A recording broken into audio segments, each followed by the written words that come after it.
3, 2, 1.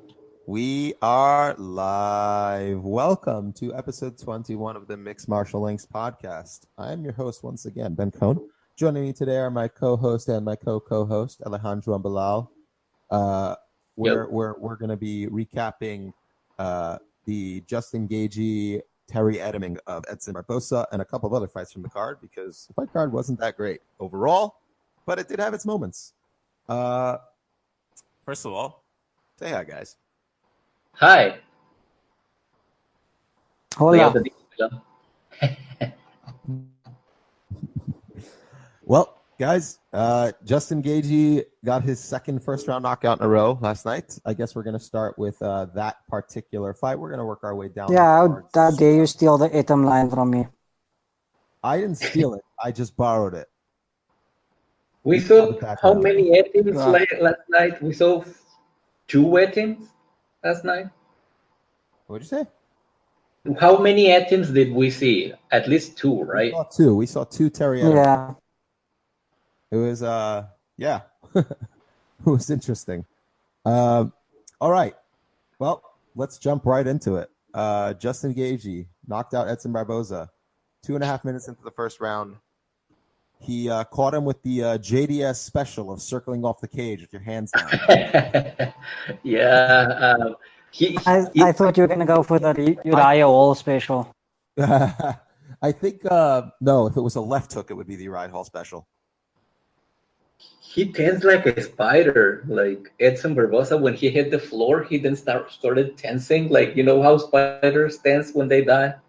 Yes. That's kind of what he did at the end. That really freaked me out. I need to say this one thing. I'm pretty sure Edson and JDS both train at ATT right now. It's very possible Edson learned that from JDS directly. He's like, trust me, he's best way to get away from fence. It's way to avoid the fence. Like, he doesn't really like saw. No, well, I mean, Alejandro and I kind of discussed offline. We just kind of discussed offline before some issues we had with him in the Dan Hooker fight after he made the switch to ATT. But it wasn't just that. I don't think it was that personally. I don't think that theory had enough. Yeah, I think he was groggy by then, and he just like hit like this instinctual "I have to get the fuck away from here" moment, and which he's done plenty of times before. We've seen that happen. He does that against the fence a lot. No, but like, okay, you look at when he was training with Mark Henry, right? Let's say a fight he had completely in control, like the Giblet Melendez fight. He had his leg buckled. His leg buckled, and Giblet was getting nothing done, but he still never just stood in the pocket to tee off. He tried that against Gaethje a few times before figuring out, okay, I need to hit and then exit out. Yes. And when he granted, when he did that in this fight, he got KO'd for it. But like, standing in the pocket and taking damage isn't something that I think benefits Edson at all. Well, nothing benefits. He's much better. Not that exit. Yeah, but I mean, like before, it would always be, even against Ferguson, it would always be like, okay, I'm going to sit down in the pocket for a second, and then I'm going to get the hell out of here.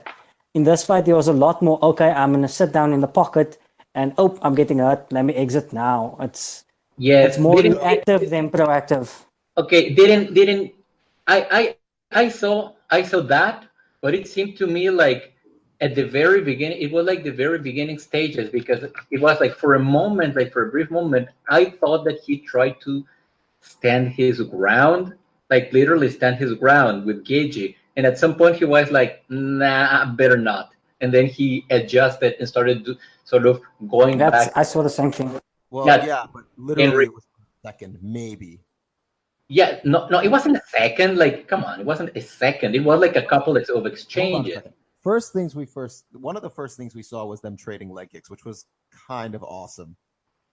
Literally, that was like, oh, you want to kick me? I'm gonna kick you now. And Gaethje was like, and it was funny because Barboza's kicks were like rapid fire, like just like jabs, right? And Gaethje's are like more lumbering, but he kicks so fucking hard, and you know that at some point, like Edson is thinking, "No, I am the leg kick guy. I'm gonna kick you. You're not gonna kick me." And That's then exactly what happened. That's yeah, exactly what happened. Like Gaethje kicked Edson twice, and you just saw like a look on Edson's face, like, "Bitch, what? you don't No. kick me." Yeah, And then dare you. after a couple more exchanges, he was like, "I'm gonna stand my ground, motherfucker. You're not gonna make me back up. No, I'm backing up. It's fine. We're gonna be smart about this." But you can see that little sliver of, "No, fuck you. I'm not gonna back up. You crazy. I am Edson Barboza. No, yeah, I am backing up because it's harder for me. God damn it! And you will Yeah, respect like, authority. yeah, but then it was like, you know Nice what? reference. I respect Thank you. staying conscious better, so I'm going to try these other things.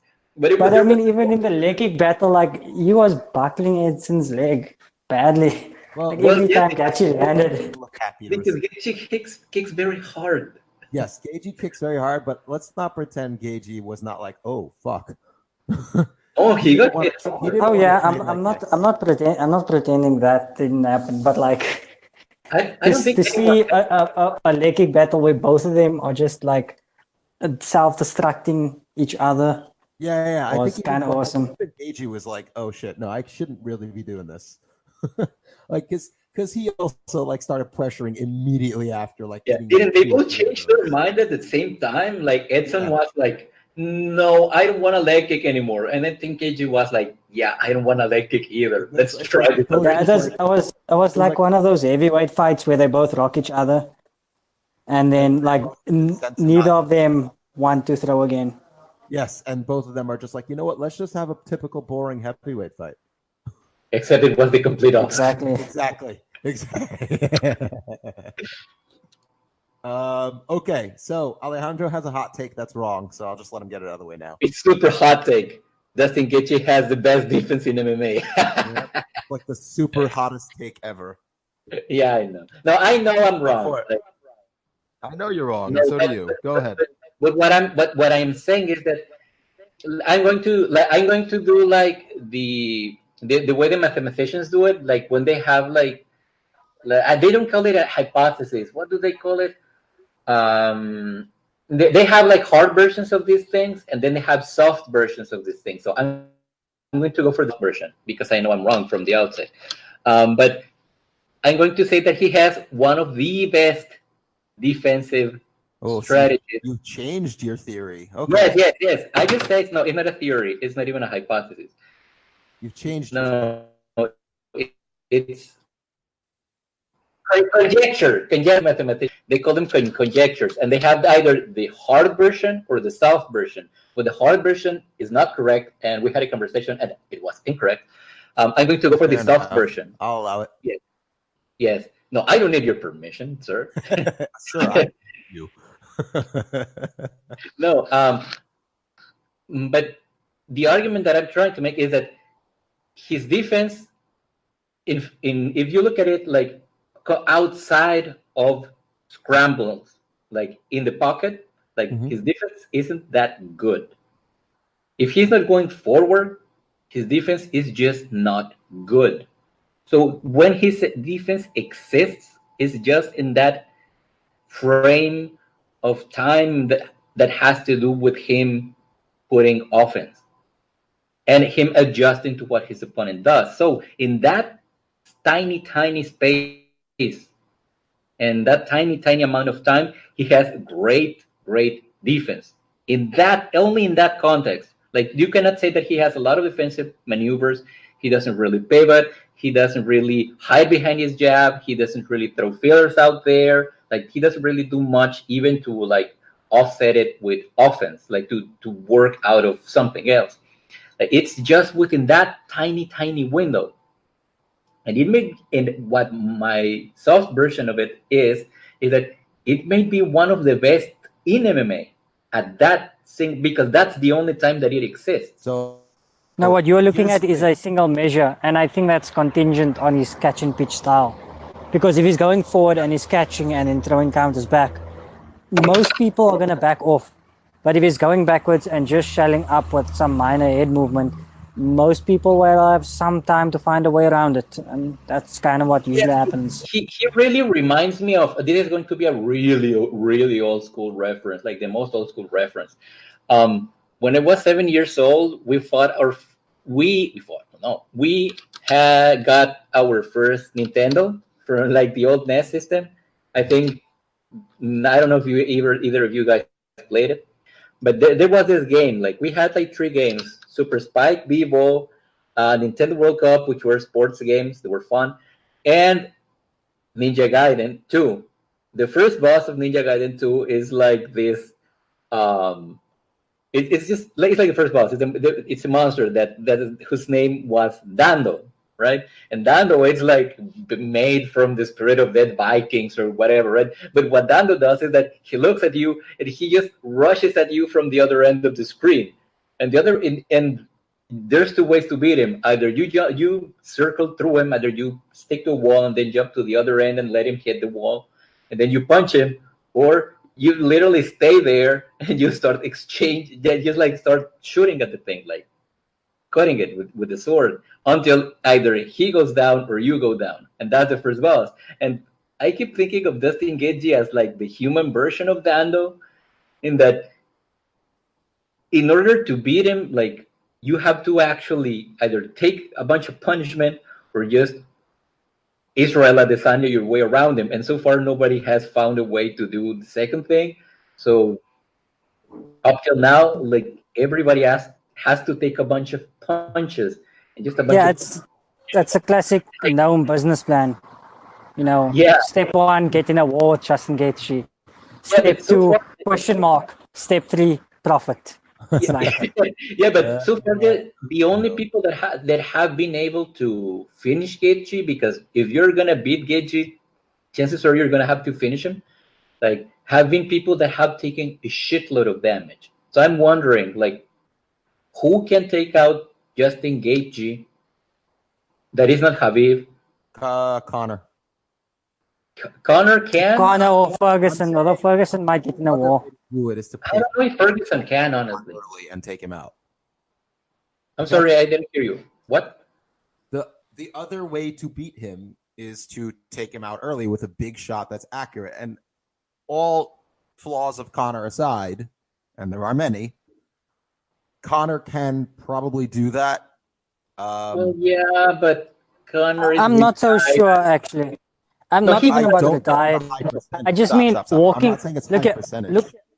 No, Ben has a point. I'm not saying it's high percentage. I'm saying he's extremely accurate with his shots and he's extremely dangerous early.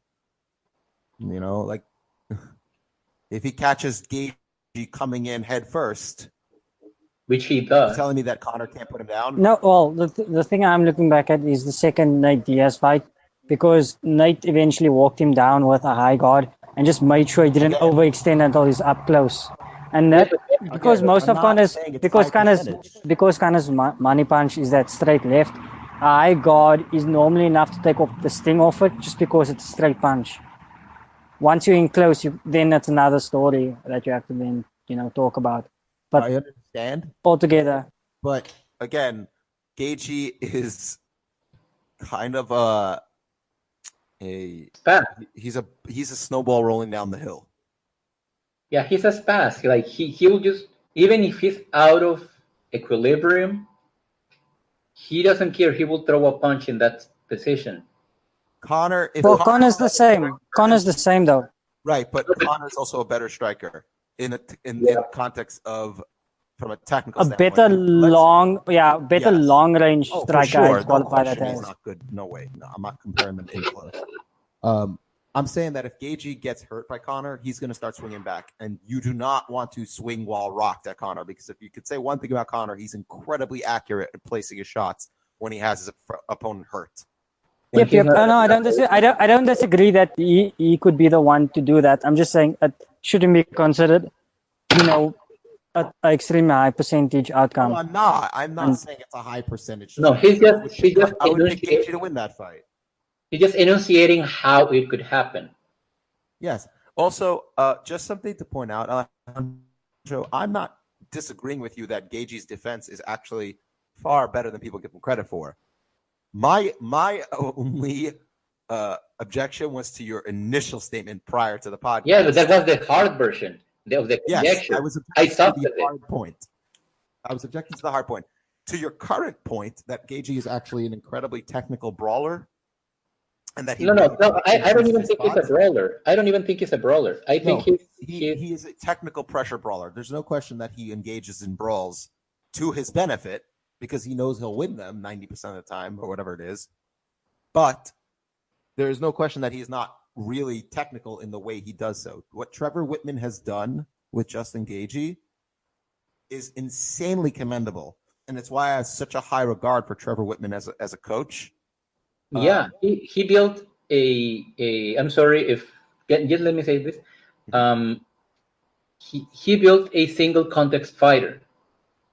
Like he's not trying to be an all-terrain kind of person. Like he's not trying to work on the outside. He's not even trying to wrestle you, even though he did grapple this fight, right? And I thought it was like strange. Like he showed patience there, which I wouldn't have expected. No, he's done that before. He's done that before, especially with transitional stuff. So it's not that he has never done it. It's just in his recent fights he hasn't. Yeah, I know. Maybe that's why it sort of surprised me how patient he was in there. But for the most part, like Justin Gaethje is a very single context fighter, which is scramble. Like everything is scrambled. And he sort of thrives in that environment. What Trevor Whitman's done is that he gave him the best tools to be successful in that specific context. Yeah, he optimized the build. Yeah, he optimized them.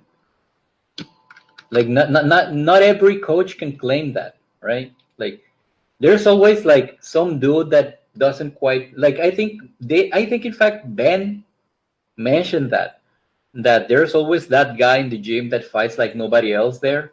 That was yeah. But yes, that's what I'm saying. I'm giving you credit for that. Thank you. But Justin Gaethje is that guy in Trevor Whitman's gym, but hyper optimized to be that one thing, and that's really commendable. Well, yeah.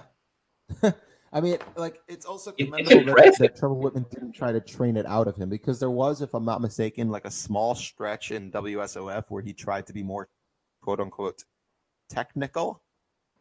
And it didn't work out. And then he went back to being himself and he started wrecking people again. Yeah. Yeah, I think Whitman recognized that, like, it's kind of like a different variation of Lawler, I'd say, where you can train him to be optimized for one particular approach. But if you go the complete opposite direction, it just doesn't work out.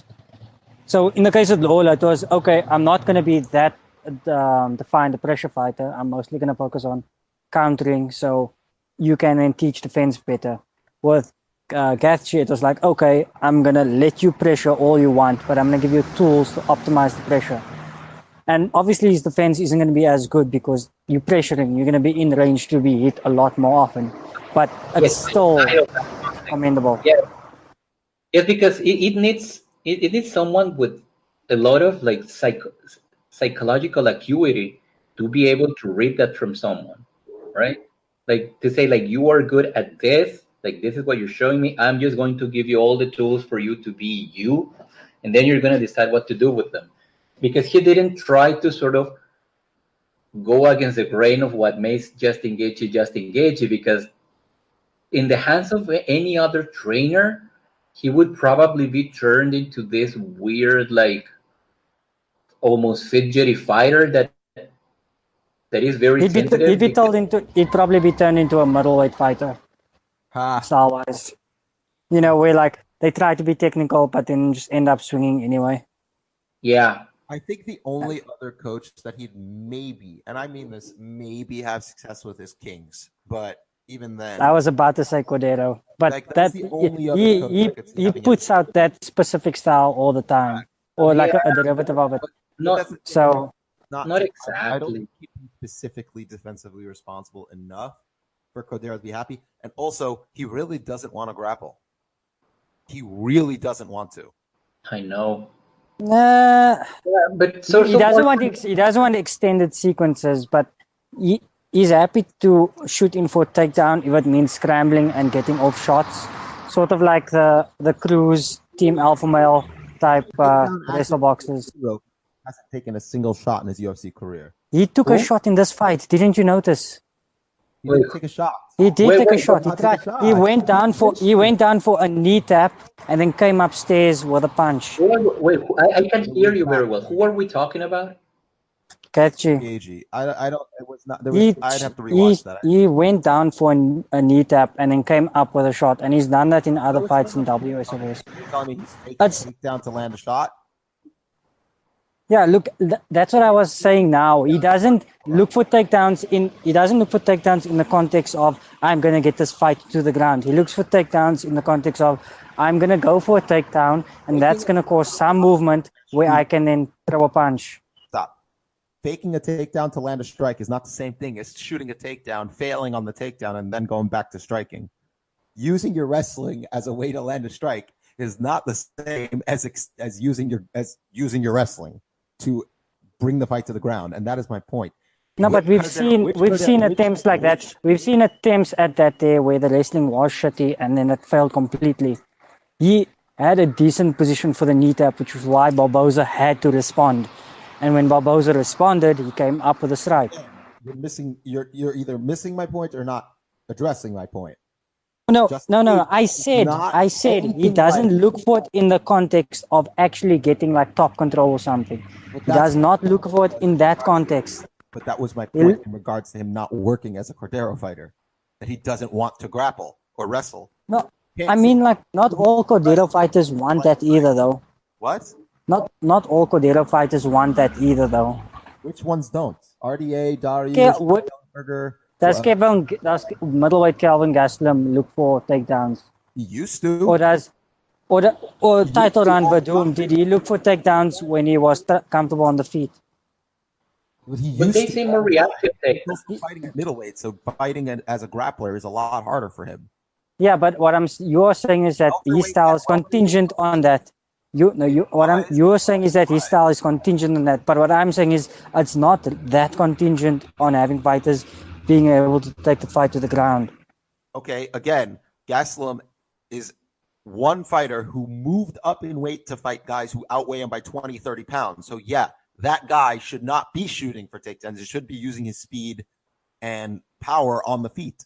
So, and you don't think Cordero would be able to recognize that? But Cordero, can I say, he would be infinitely more effective as a fighter. No, you cannot convince me otherwise if he didn't use his Division I All-American wrestling ability to bring the fight to the ground and do damage on top. I'm sorry. You can't convince me otherwise. You'll fail. I think I can convince you otherwise. I really doubt you can convince me otherwise. I will. Give me a chance and I will. I won't take part in this because I had the same criticism a while ago. My only point here was that he just doesn't look for takedowns in the context of a normal, top control. I'm going to pound it. I will tell you why if he tried to.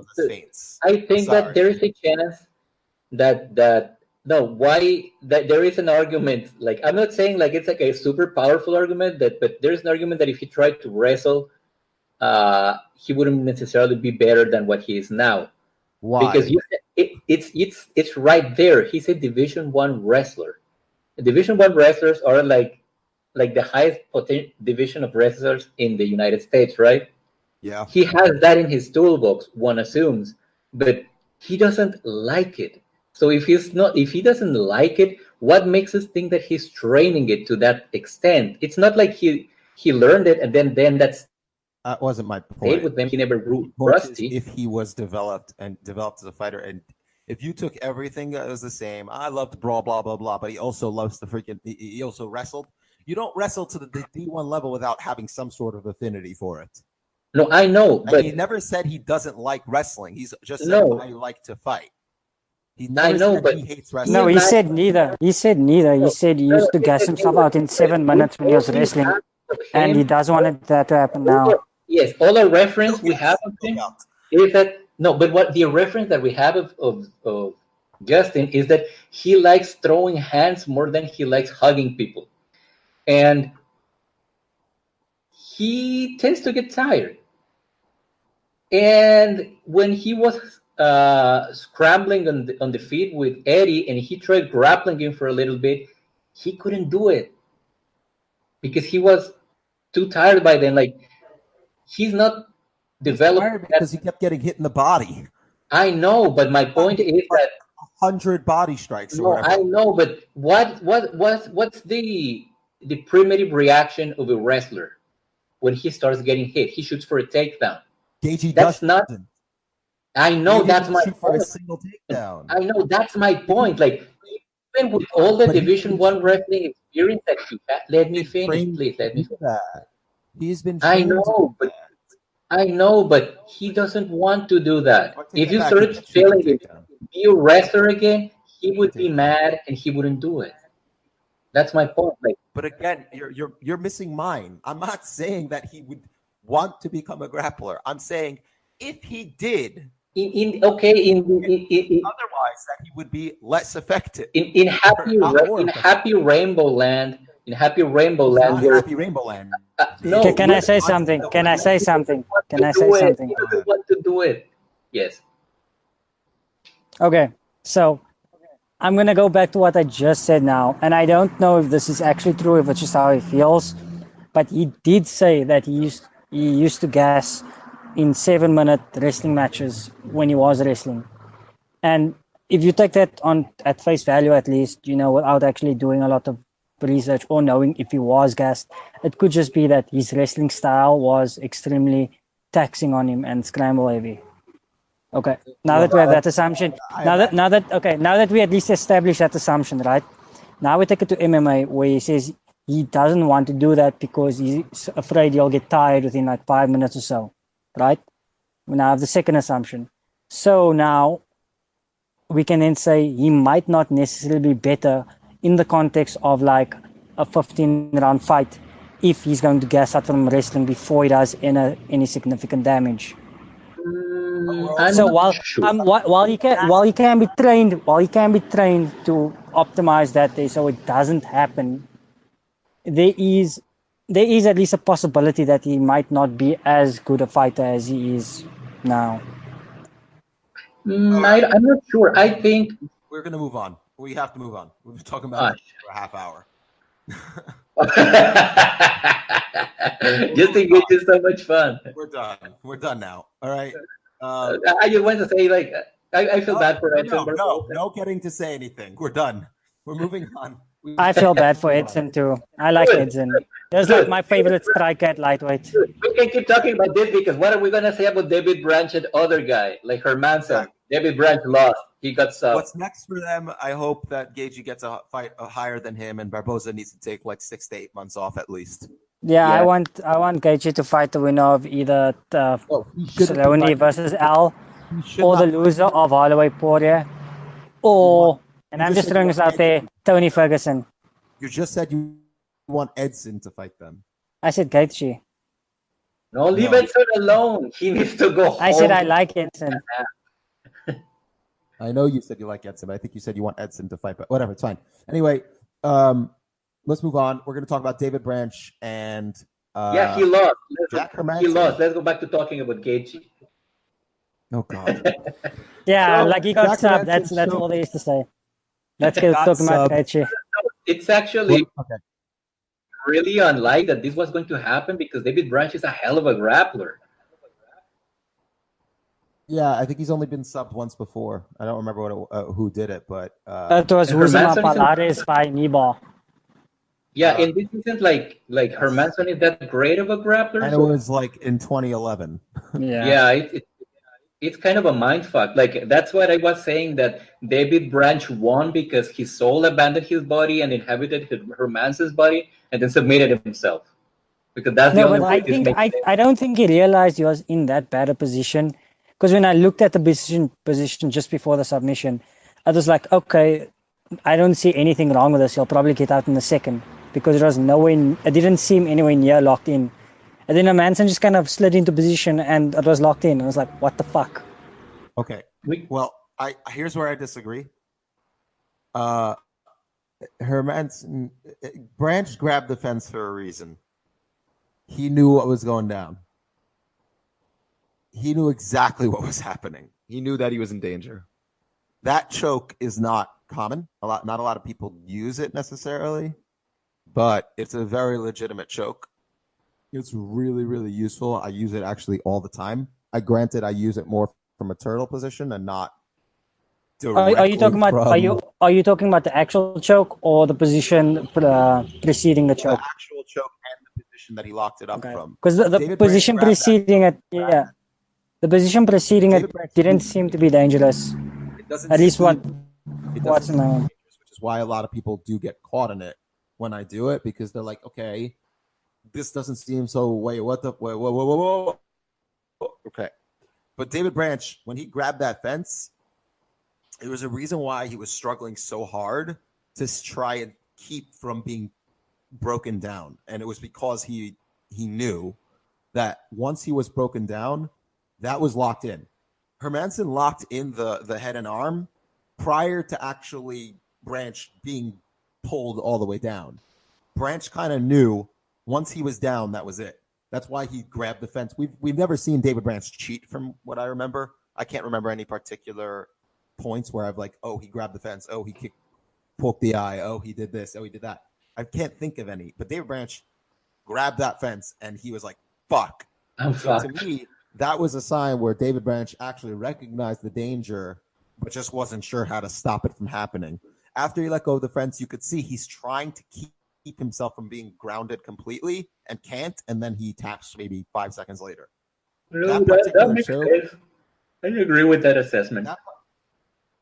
that particular choke is so dangerous because the regular guillotine gives you more opportunities to kind of fight it. And once you're out of a guillotine attempt, generally, unless the person gets top control by using it to roll you on top on bottom, to sweep you to the bottom, you're generally on top once you're out, right? Like you're on top. It might suck for a little bit, but you could kind of like hang on and stuff like that. This particular choke, what makes it so good is that the arm is across your body, right? So in grappling, if your arm is across the body, your back is able to be taken. So I use this not just as a choke, I use it to take the back all the time. So even if Hermanson was not able to finish that choke, Branch would have still been stuck in a horrible position, and Hermanson can use it to crawl to the back and then start ground and pounding, which is something he's amazing at, or maybe work for other chokes and stuff like that. Or he could have held him there for a while and just kept readjusting, but it seems like Hermanson's really comfortable with that choke. So that was just awesome for me to watch because that's something I use all the time. So to see, I remember when Pat Curran did it to either, I think it was Shabalat Shamalaev or Frodo. It was Shabalat Shamalaev, I think his name is. On Bellator, one of his title defenses, he hit that, and I've been using it ever since. And to see it I think we should now call it the cone choke. The cone choke. But he Okay. hit that twice in a row. So props to Hermanson and give him a top 5, right? Yeah. Okay. We're done with this. Let's go back to Justin Gaethje. No. Any thoughts on the fight itself before we move on to Emmett Johnson? I think Barboza needs to go back to Mark Henry. Well, Barboza cannot go back to Mark Henry because I think that he gave a line of reasoning, right? And his line of reasoning was that his family was moving to Florida for whatever reason, right? And I think he moved out of Mark Henry's gym mostly because he wanted to be near his family. Not because they weren't working out for him. I think he would do better if he can get if he can work with what's his name? Tony Ferguson? No, yes, no. What's his name? What was Michael Bisping's coach again? Pirillo? Oh, yes. Pirillo. I think that Jason might actually Pirillo. be real. I don't know if he's still working with fighters. I think he might have retired. No. I think he's still training. No, I think he's with Cyborg and he's training Kaylin Coran also. Isn't Cyborg in Florida? Or is she in LA? No, but she was. No, she trains at Pirillo. Which is where? As far as I remember. Yeah, and he's also training Kaylin Coran for the Oh, for the Invicta tournament, the Phoenix 8 or whatever I they're would like calling to it. see Edson go to Perillo. That's where I would like to see him go. Because if Perillo can't work and fix his issues, then I honestly am not sure who can. Well, I really probably can't. I no can't. one. Like it's At this kind of point, like let's move back. how Like did we get back to Edson Barboza? Fuck. I honestly wish when Edson was in Brazil, honestly wish that when Edson was in Brazil, he just went to Nova União, the main camp, but and trained with Pedernales. let's use that comment. Let's use that comment from Ben. Like if he cannot fix those things, like well, let's use that to jump into MJ versus Emmett. Okay. Because Props. First, let's set this up. Alejandro called that perfectly in the middle of the fight. So go on. Yes, we did have and then we did have what I thought, at least personally, was an interesting argument whether that was an X factor or not, and that comes down to definitions, right? But you see that that's something Johnson does a lot. Like that's something that no matter where he has been, he hasn't fixed it. Fixed it. In that whenever there is a break, he tends to lower his left hand, right? And he does it often enough that you can actually go back and watch tape on him and actually see that. Like whenever there is a break, when for whatever reason he feels he's safe, the left hand comes down. And Emmett, I think, like obviously I haven't seen an interview, so I don't know, but I think he saw that on tape at some point, and he saw it again during the fight. And hold on, just one interjection. Does Team Alpha Male watch tape? Because I think last time they were watching tape from like 12 years ago. Well, first of all, but they are watching some tape. Yeah, but when? Well, I just thought about Fourier transforms. No, Bilal gets it. No, I don't know if they. First of all, they're not Team Alpha Male anymore. They're Team Alpha MMA because let's be inclusive, guys. They literally changed the name of the camp. Yeah, that was literally Uriah Faber's reasoning. We have some women in our camp now, so we can't just be Team Alpha Male. He's getting there. He's getting there. That's the best. That's the best thing ever. It's like we are now more inclusive. We are Team Alpha MMA, so we can still keep TAM. Shirts already. They might as well not ruin them. Just add an MA to it, and then they're good. Damn. Okay. Yeah. No. It's fair. I just think it's cute. Like it's sweet. Like you finally you got around to it. Too late, and you. It's like 5 years later. They're like, wait, we have women in our camp. We are not just Team Alpha Men anymore. Yeah, I mean, bless them. They finally got it. We're not hating on them. We're just having fun. But I'm assuming that they watched tape on this because it's there. You can watch it in prior fights. And he kept spamming it, and he never got it. That's my point with the X Factor, that it happened in the third round. Like he saw it. He tried to exploit it. He never could quite get there because even at flyweight, he's still pretty fucking fast. Like him and Emmett are more or less about the same speed. Flyweight? The featherweight. They have. Well, that's the next weight class he's gonna cut to. He's gonna jump bantamweight. Like fuck it, I'm going straight to flyweight. I'm gonna be more powerful here. Yeah, he definitely looked about as fast as he was at lightweight, but without the pump. Like we'll get into that. Like why it hasn't benefited Johnson as much as he thought it would.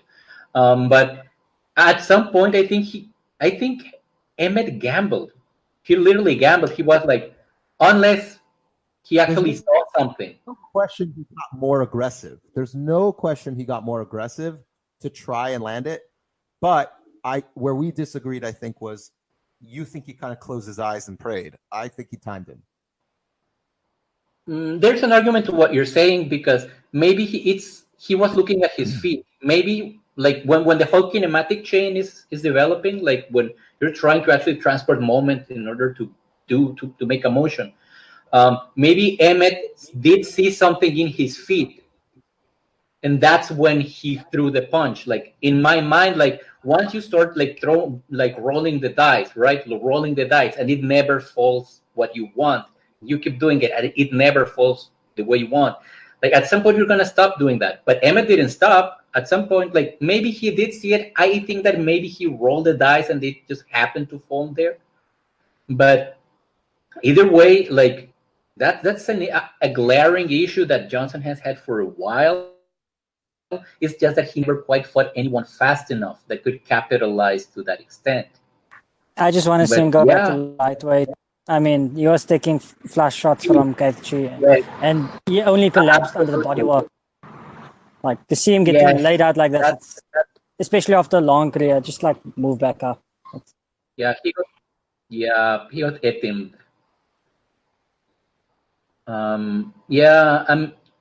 This is kind of one of those things that Johnson occupies a sort of unfortunate place, because what he had going for him at lightweight was his speed and the fact that it increases your ability and it imparted enough power to his shots that he's just as fast as at featherweight. Yeah, he's just as fast. Drops down and like kind of kept their speed and explosiveness. Yes, but the mass is gone. Well, the mass is gone. So if you don't have the mass to import properly, I disagree with you there. I don't think it's the extra 10 pounds that really makes the difference. I do. What I think is gone is the fact that he's no longer has a significant speed advantage over his opponents. No, of course that matters. I'm just putting it in terms of the damage done. Shots coming. I think it's. I don't think his shots coming and for it. I'm sorry, I didn't get it. What? I said I think it's more that he can see the shots coming and they could brace for it, as opposed to the extra 10 pounds making a difference. That definitely counts. But all I am focusing on is the damage that he does. Like part of the reason why he can do as much damage as he does in lightweight is because A, they cannot hit him, and B, he can string a bunch of those together more easily on people that do not move as fast, and he has those extra 10 pounds on him. Right. Like the aggregate of those punches, of that amount of, like the speed that he has. Like when he hit Dustin Poirier and knocked him out clean, like that's no small thing. Like Dustin doesn't have the best chin, but he's not shot, right? So it helps him tremendously, that extra mass. The problem is that he moves about the same speed as he does with that mass, but he doesn't have it to punch, and he doesn't have the reaction time to fight someone like Emmett, like in a consistent base. Like also, I was really confused with the commentary for this fight, because I thought that it was close, but Emmett was kind of edging the fight. I mean, didn't you see? Like, it seems like that is the minority, but yeah, there was definitely an argument for him winning that fight up until the point. I don't know why walking into that last round. Commentary was bad. There's just don't try and look too much into it. Like, what is confusing? Like, he needs to finish. Poirier and Cruz are not good. They're not good at commentary. They're great fighters. They're not good at commentary. Like, I like Cruz. I like Cruz. I don't. I really don't. Yeah, I do, because he does get some things right that I find. I don't like Cruz. He tends to hold on to a narrative quite often. The Watterson fight was like, whoa, that's a narrative. Like just the whole commentary for that fight. I don't know, man. Because Cruz tends to look at fighters as their styles match up to his. So if he sees something he likes, he holds on to it.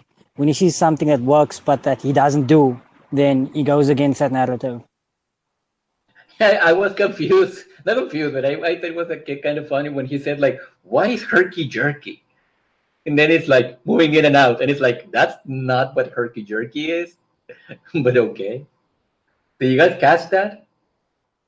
What? When they were talking about what was herky-jerky, and Cruz said he didn't know what. No, I didn't catch that. Okay. Cruz is being an asshole then. Sorry. No, You're an no, asshole. she said it was moving in and out. That was herky jerky. And I'm like, that's not what it is. Anyway. All right. Yeah. Anyway, moving on. Just real quick, this is a shout out to Schwan Humes. We were talking on Twitter about this. Michelle Waterson beat KK, Karolina Kovacevic. In a meh fight. It was a boring. It wasn't a fun fight, but it just shows how bad MMA camps are. Like it's not that complicated. Like Carolina is not a great fighter in my opinion. She's good. But she has the capability to beat Michelle Waterson if she fights her properly. Like, or at least come in with a proper game plan. Don't follow Michelle Waterson around and like just stay on the outside where she could land these stupid kicks and shit like that, or get these blitzes. And like, it's not like we haven't seen Michelle Waterson. She's been around the block a couple times. We know what her game. She's gotten better though. She's gotten a little better though. She's gotten a little. Really? Yeah, she has. Like, I think it's clear that she's gotten a little better. Like, first of all, she put a bunch of muscle mass. No, she's. There's no question that she's stronger, but I don't think her cardio is a little better now. She gassed. No, I'm not saying she's not gassed, but she can keep working. She was tagging Kowalkiewicz by the end with some good shots. Like, that's it. Like, I thought it was it wasn't like, oh, the best performance of her career or whatever, but yeah, it was like a meh fight and a meh win. Like, really, honestly, very well. Like she lost the first round of the fight. Right? I saw it. I saw it that way, like, and I wasn't even sure she won the third one. Yeah, no, she. I mean, but like she. But for example, when she was getting Carolina down, she wasn't really doing damage, and she was hitting knees. Well, she had that armbar, which was like not. That's in the second round. Yeah, oh, true. She did not. Yeah, I'm saying in the third round, like, she wasn't really doing much. She was holding her down, literally, and she was getting hit. But I don't know what you're watching. Like, if you're just looking for damage or submission attempts in that, part of the fight, like on that position, like, she wasn't winning. She was getting hit. But, people are not grading that, so it's fine. So you can give her the round if you grade highly the work that she did against the cage. But, I mean, she's gotten better. Like, she's definitely gotten better from where she was years ago. But should she be competing for the belt? I don't see how she's above Tatiana Suarez, to be honest. They might just push her. Apparently, her management is WME. So. Oh yes, that's what I meant by the narrative aspect, because there was this stream of like bunch of comments where like Cruz and Cormier are like describing a fight that isn't happening there. Like, oh, look at what she's doing. Like Cormier, because they you'd think they were her teammate or something like. Yeah. Well, that's fair. It just was a strange fight because I can see a win for her. I cannot see that 30-27. But fair enough. She won the fight. 30-27 was bullshit. She lost that first round. Yeah, I think she lost the first round. That wasn't the point of what I was saying. My point is that whatever Carolina's coaches were working with her wasn't the right fight. Yes, it wasn't. And that's a pervasive problem in MMA, where we see these coaches or these big camps and they come in with the wrong game plan. ATT with Joanna versus Rose in the rematch was just, how do you go a whole fight without engaging in the clinch on purpose once when you destroy her there? Like the one clinch engagement they had, Joanna landed the best strikes of the fight.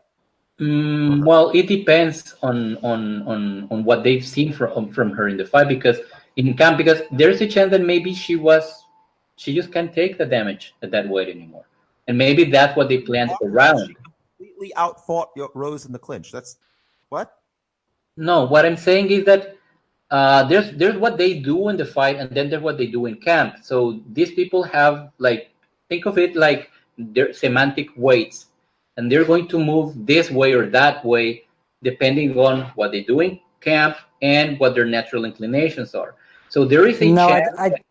Whoa, Alejandro, I'm just going to stop you there.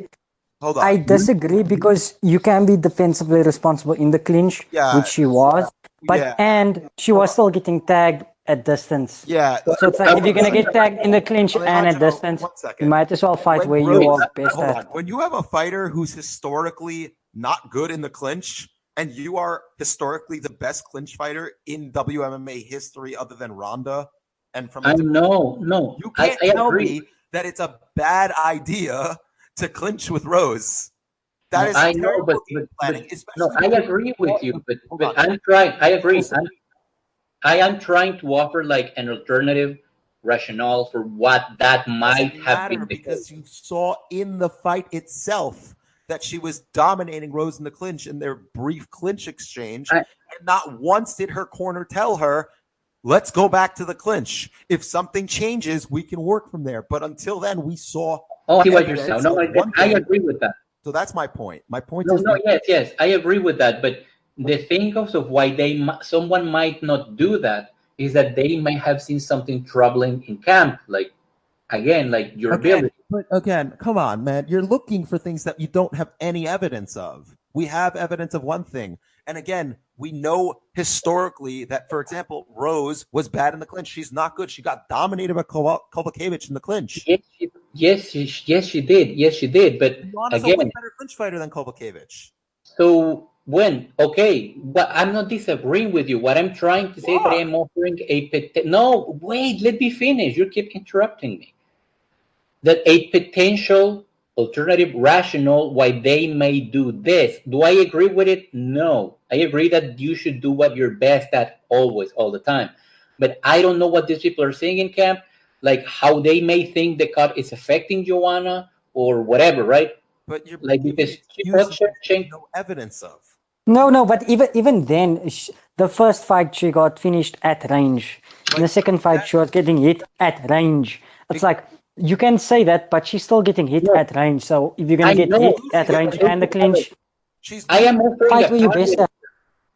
I'm offering a palliative for them. Like maybe this is what they were thinking. Why would No, you? no, Hold on. MMA camps are shit. Why would you give them an out? I'm not giving them an out. I'm offering like an opportunity, like trying to rationally come up with an explanation. I think it's much more rational to say that MMA camps just are not good at their jobs for the most part. And that's the product of being only a 25-year-old sport with far less time and development. Yeah, like they're not boxing. They're definitely not boxing. And in addition, most fighters at the elite level, i.e. the UFC level, are making shit money anyway, so they can't even afford to do proper camps. That's a much more rational statement than saying maybe they saw something in camp from the weight cut. Come on. No. But I also want to point out just to that is that a lot of camps seem to fall into, even camps that teach well-roundedness seem to fall into a specialized sort of approach. Like ATT, I've spoken about this before, but they really have a thing for pocket boxing, and you can see it in Joanna trying to sit down in a punch in the pocket more and stay there for slightly longer than she did before. And it extends to other fighters from the camp also. And when it works well, like with Poirier and Lawler, it works really well. But like that's not the only way you can fight. There are other ways. Who's their main coach? I'm not sure who the main coach is, but I think Mike Brown was in charge of Joanna. Yeah, he was, but I'm saying, is he their main coach? I think so. She's us, but even then, like the camp does have us like an inclination towards wanting to pocket box more. No, I know they're big, but I'm talking about fighters who are generally from the main ATT camp. Yeah, they seem to have a preference for pocket boxing more than other camps. Nunez is more of a counter puncher. Yeah, with but outfighting tendencies. It's weird. It's weird. No, but she still tends to hang out in the pocket for quite a while. Like even though she's a bit more long range. I told Schwan, he gave me permission to use some of the examples he was talking about last night. He had to argue with a camp about the value of an active jab. He had to call a head coach a liar because he was lying to his own fighter about their skill sets. the fighter had a fight lined up and if they won, they were in the UFC. And he asked who they were fighting, and they told me, and I began to break down said fighter. They said, okay, they're basically the same as another fighter he beats. And he's pointing out that, no, this fighter will swing back if you give them a chance, and the other will swing with you. So it was the difference between same-time counters and off-beat counters, or like countering. So the fighter's winning the fight, but getting sloppy in exchanges because they've been beating their opponent to the punch all night. He gets KO'd late in the fight as the opponent bites down and punches with them and catches them in between shots. So that's basically what he's saying. He's like, because the head coach misdiagnoses the opponent just like another opponent. And he literally said, I warned them of this because I sparred with that fighter and was catching them with the same thing. So, it's just, yeah. I mean, there is still that one camp. I can't remember the guy's name, but it's in charge of Juliana Pena and Mike Chiesa, who does not believe in body shots. So, leg kick. I don't disagree with you at all when it comes to that. There are some really terrible camps. Strong style MMA or something like that. Yeah. He's still with them, though. Yeah. What was that? Also, what's Rick Lytle. Rick Lytle. Rick Little. Rick Little or something like that. Something like that. He doesn't believe in leg kicks and body shots. Yep, it's strong style MMA. Yeah, that's a strange one. I'm wrong. That's where Stipe Miocic trains. No, strong style is, yes, you're right. Strong style is where Stipe is. That's in wherever he is. Yes, in Ohio. It's Rick Little. Yes, in Ohio. Yes, it's Sick Jitsu. Sick Jitsu. Yeah. Yeah. No, but as to your question as to why I would offer them an out, like I'm just like floating ideas. Like I don't know why. You're a terrible human being. That's why you offer them out. You're no, but I am trying to assume that, and maybe I'm wrong because I am trying to assume that they are rational actors, that maybe they saw something. But the likelihood of that, it's probably that they're not rational actors and that they just have like they're bad. Yeah, like they have bad ideas. Like if you have Joanna send her to the clinch, she's gonna work there, but they didn't do that. So, she lost that fight. I don't think she won the fight, honestly. All right. I think it's more of a product that a lot of coaches still see MMA as a sort of amalgamation of separate styles. And when you treat it as a bunch of separate styles that you need to use, you are gonna think that some styles are better than others.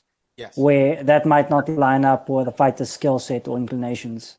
If we are digressing, guys, no, we're not digressing. We have to talk about UFC 236, and it's been already almost an hour. Okay. So we are not digressing.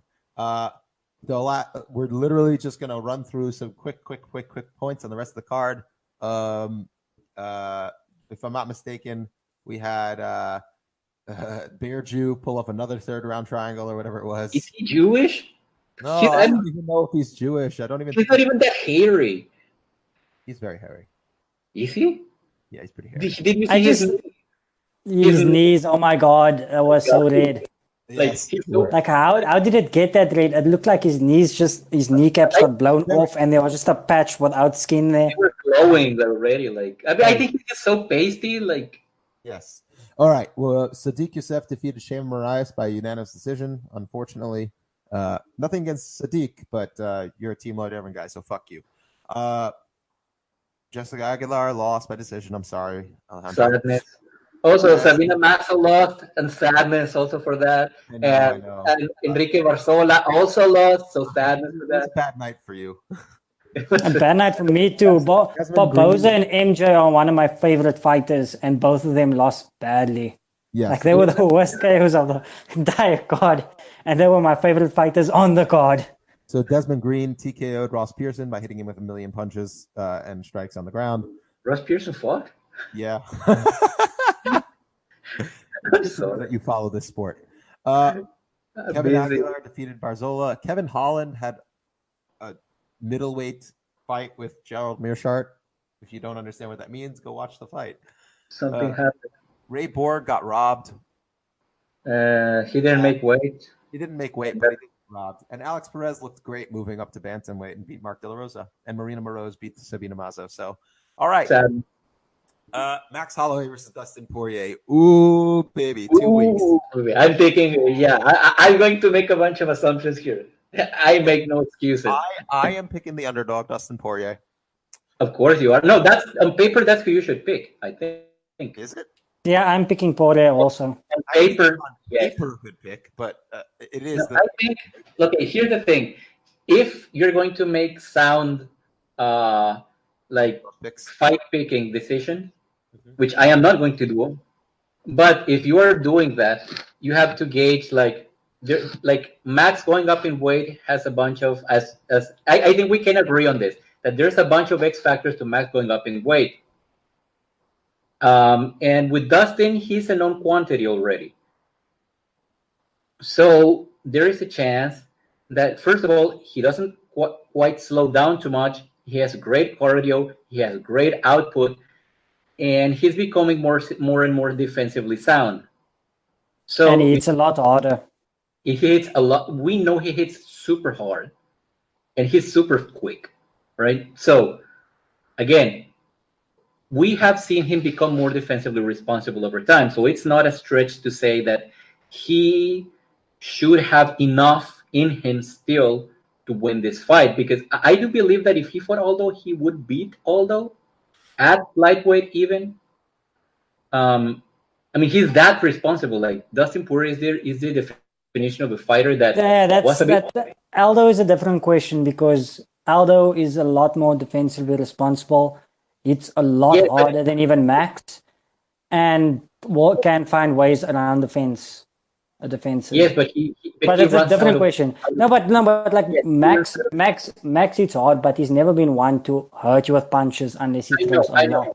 Aldo is a guy who you can hurt Poirier with a single punch, even at lightweight.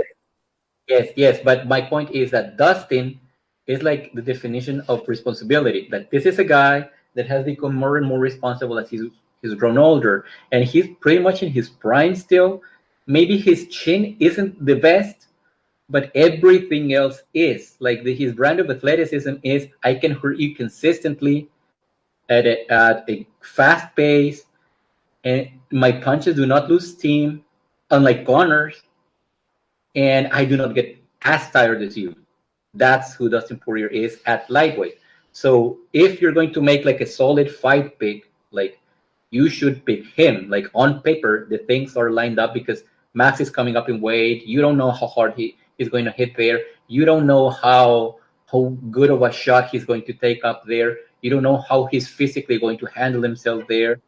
He's fought Dustin once and he lost. Of course, they're more completely different fighters now. But on paper, if you're doing like a solid, serious fight picking, you kind of should go with Dustin.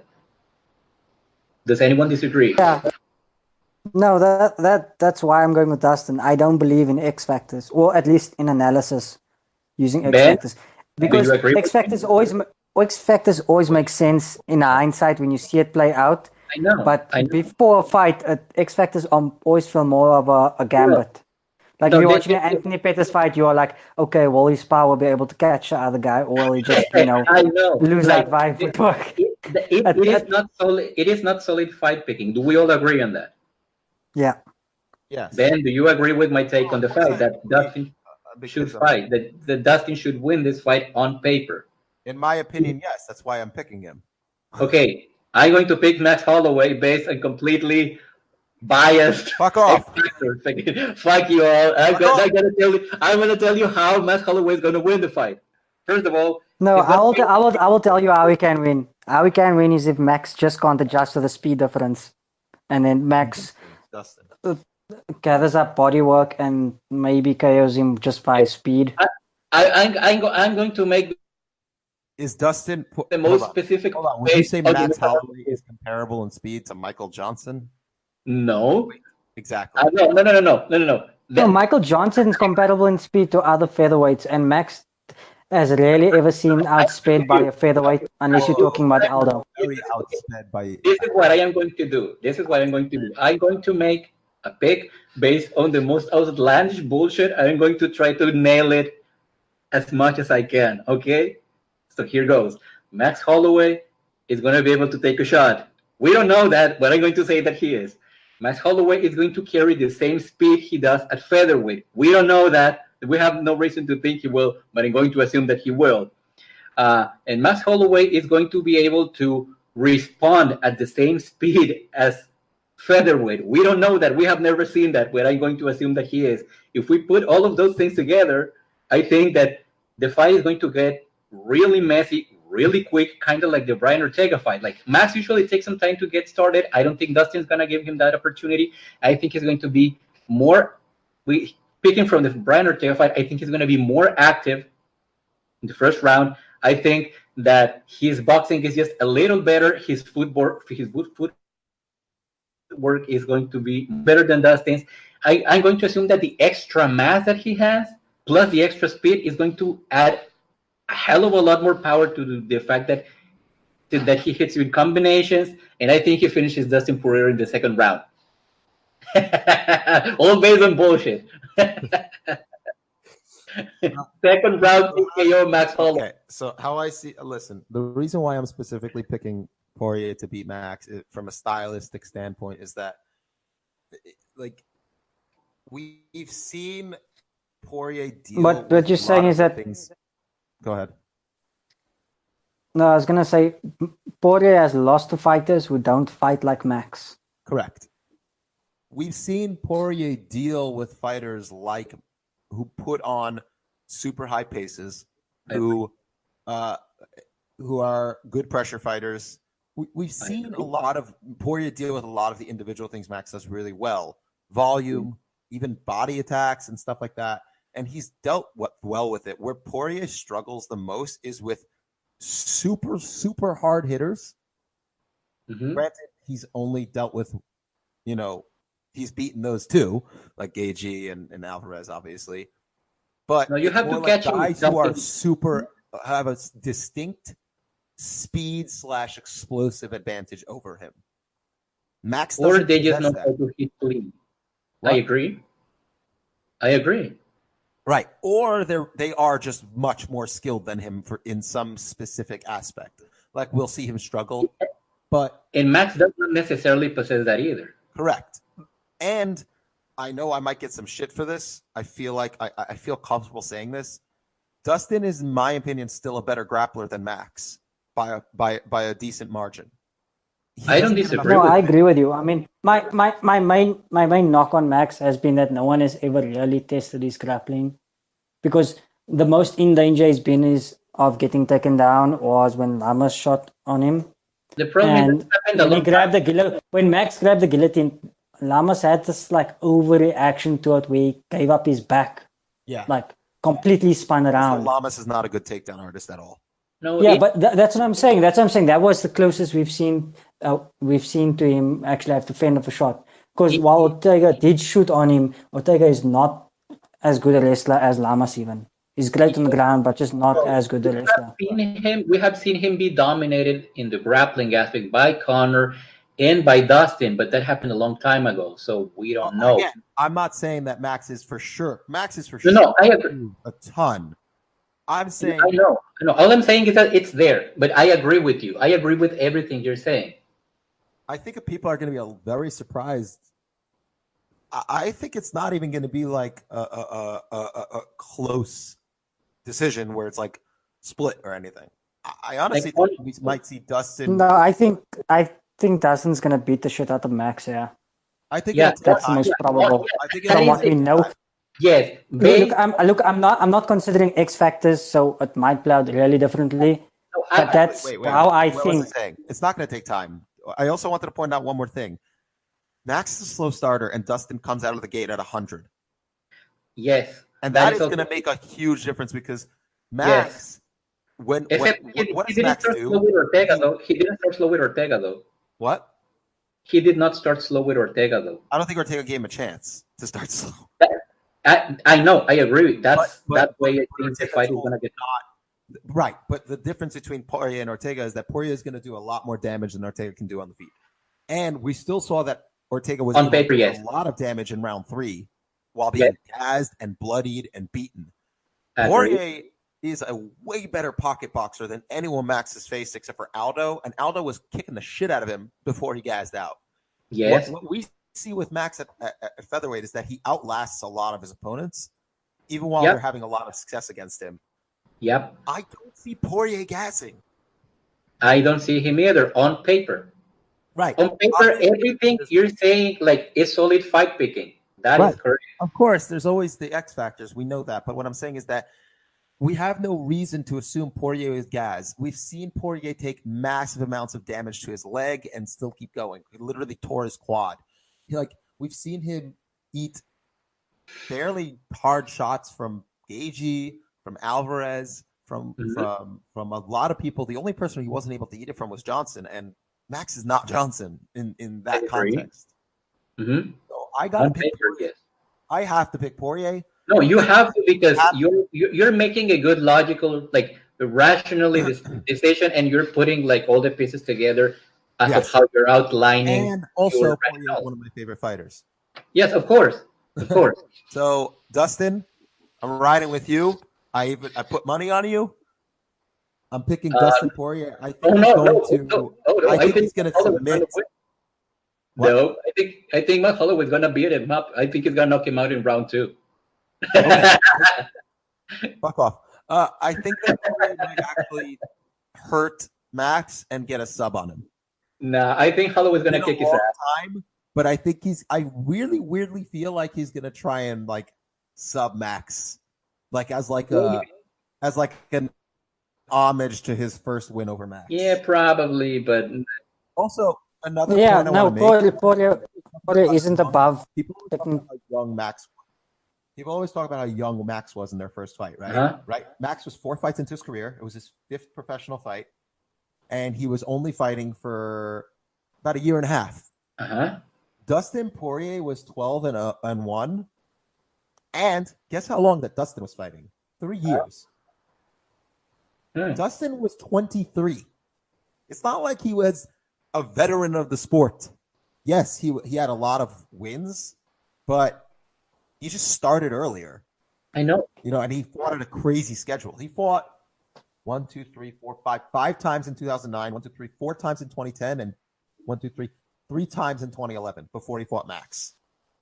He just fought at an insane pace. I agree. So, Poirier. Holloway's going to beat him up. Finish. 4th round, 3rd or 4th round. Second round DKO, Holloway. Based on nothing but bullshit. But I was specific on my bullshit. Bilal, prediction? I'm still picking Poirier. Like I said earlier, I can see how Max can win, but at this point, at this point, I mean, I've spoken to you two about it before, but I don't like using X factors in analysis because they only ever make sense in hindsight. Because it's not sound analysis. That's a problem. Yeah. It's not. I'm not doing proper fight analysis. I just want to have fun, so I'm going for the long shot that makes the most sense. If that don't get me wrong, I get how Holloway wins. I think we all do. It's just that we don't think it's the most likely. Last thing before we go, you guys want to talk about Kelvin Gastelum versus Israel Adesanya? Yeah. Nope. Yeah, sure. Don't hate on it. Kelvin. He beat the Crown Kennedy. I will forever love him for that. Calvin will overdose on food and miss weight. You don't say that, because if you say it, it might happen. Okay. No, like do we think? Hold on. Who do we think wins the fight? Calvin. Kelvin has a good chance, but it depends on whether he can. Like we saw things with it. Yes, proper, but it has to be like stopgap wrestling. Like try to use your wrestling. Like actually try to. Oh, he doesn't need to use his wrestling. So that's the problem. That's why he might not. But no, he doesn't need to use it to win. That's what I'm saying. No, he needs to use it to force a scramble on the feet, and then he can get licks in. I disagree. Because I don't know. He needs to up the pressure, even if it means eating half the shots coming back at him. Yeah, And I just know, bank on his volume. but that's He's rest. no, because look at what we see from Adesanya is that he's in the mold of the Anderson Silva. I don't want to say Anthony Pettis because don't make me say Anthony Pettis, but like he needs his space to operate. And Yes, Gastelum he does. Yes, he's he been does. giving more space to people at middleweight, but at welterweight he didn't give them as much space as before. So what I Yeah. think he needs to do is just come in and go balls to the wall pressure with his 1-2. Yes, but the Just like problem. spam that 1-2 Yes, over but and over again. Just I spam know, it. but the problem is that Adesanya can't see that one too. So what I see That's is why I say just bank on that shin. Like get some carbs loaded onto it. I think that he has to work some form of grappling, even if he's not finishing takedowns.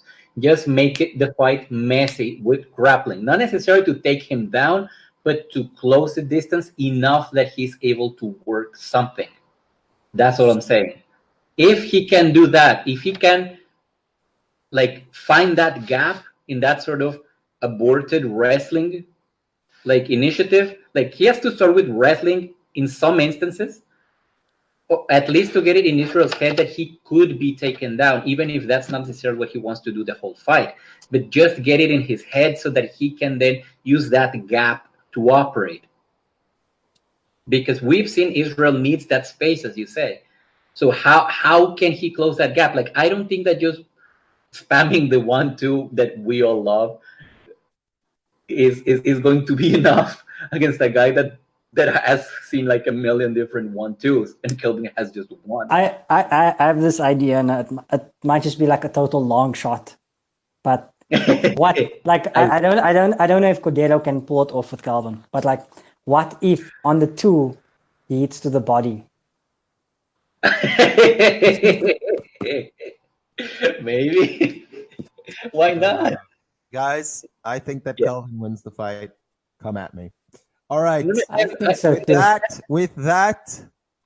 that, and our new interim overlords, Poirier and Kelvin, I think we're going to end. Also, just to point out, Eric Anders is fighting at light heavyweight again versus Khalil. I'm not going to talk about that. I'll rather just talk about I'll rather just talk about Calvin Gastelum and Israel Adesanya again than talk about that because there is more to say. I just don't want to say more on that fight because, like, I'm not happy. all you have to say is that Calvin can beat him if he pressures, but he only ever throws the 1-2, and Israel can pick up on the 1-2. Exactly. Yep. That's pretty much it. I just want Kelvin to win. I want the Mexican guy to win. Okay, that's all I want. Give me the Mexican guy. Anyway, thank you so much for joining us. It's been a pleasure. Fuck you, iTunes. And wait, what happened with iTunes? Apparently, I have to buy shit in order to be able to make an account. I got blacklisted. Apparently, what the fuck? Basically, if you don't have any iTunes products, they make you get iTunes products in order to properly do the account. Apparently, that's a thing. That's what I was told. So fuck you, iTunes, making my life fucking annoying. I'm not gonna put it on iTunes. You can go fuck yourself. We're going on Stitcher or some shit. Wondery. Let's try Wondery. Anyway, like I said, thank you so much for joining us, everyone. We're all bitter here. Have a wonderful week. Thank you. It's been a blast. Shout out to Schwan Humes again. And I'm going to go take care of my kid because he's crying. Change your diaper. Yes, I will. Later, guys. Laters.